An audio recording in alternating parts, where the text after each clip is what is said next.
மனம் எப்படி இருக்கிறதோ அது போல மாங்கையில அமையும் சொல்லி ரம்பிடா மகம் உண்மையில வரத்தன்னா ரம்புவோம் இல்ல ஒயின் ஷாப் போறதுனால ரம்புவோம். யானு கேக்குறியா? ஆண்டவனுக்கு போடக்கூடிய காணிக்கையோ மக்களுக்கு தான் போய் சேரணும். ஆமா, ஆனா ஒயின் ஷாப்ல போறதும் மக்களுக்கு தான் போய் சேரணும். ஏன்னா ஒயின் ஷாப்ல நிதி குறைஞ்சி போச்சுன்னா தமிழ்நாடு ஆட்டம் கண்டு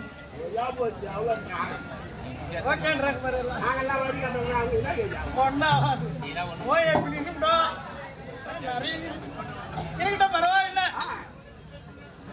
யார் என்ற விளக்கம் அரங்களை சொல்றானாங்க. உன்னை நான் பழையம் எள்ளி பாருல உன்னை கேட்டானா இல்ல உன் பொண்டாட்டி கேட்டாங்க. என் பொண்டாட்டி உங்ககிட்ட விடுவேன். தானா போடுவா, தானா வந்து அது என் பொண்டாட்டி கையில் இல்ல உன் பொண்டாட்டி கையில் இருக்குது. விடியற் காலத்திலே 4 மணிக்கெல்லாம் எழுந்து எப்ப பசுஞ்சாணத்தை கரைத்து கிழக்கு திசை நின்று பசுஞ்சாணத்தை தெளித்து அரிசி மாவால் கோலம் போட்டாங்க. அப்போ வந்து காலை போட்டேன். என் முன்னாடி தானா வந்து போடுவான் காலை. அந்த மாதிரி செஞ்சா முன்னாடி வீட்டுக்கு வருவா. 8 மணி வேலையும் தூங்கிட முன்னாடி அப்படியே ஆட்டாடி கொண்டு போட்டா தூண்டு பார்க்கிறதா.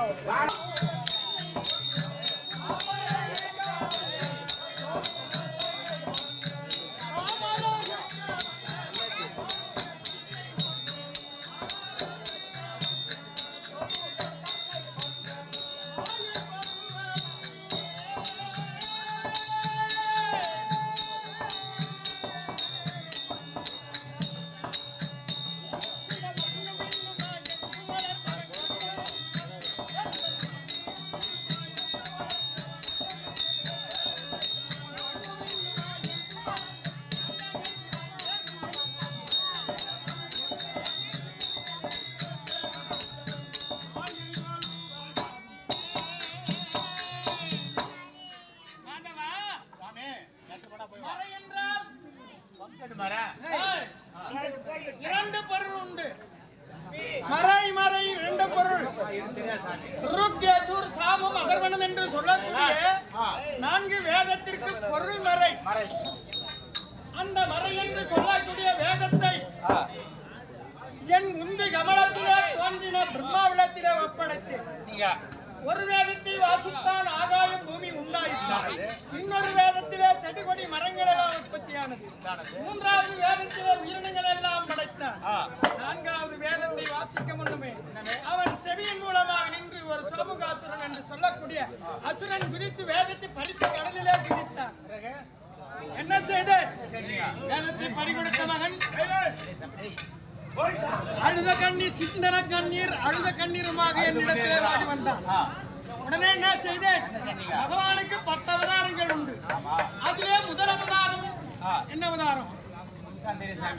மச்சம் என்று சொல்லக்கூடிய மீன் அவதாரம். மச்சம் என்றால் மீன் அவதாரம். படாதா?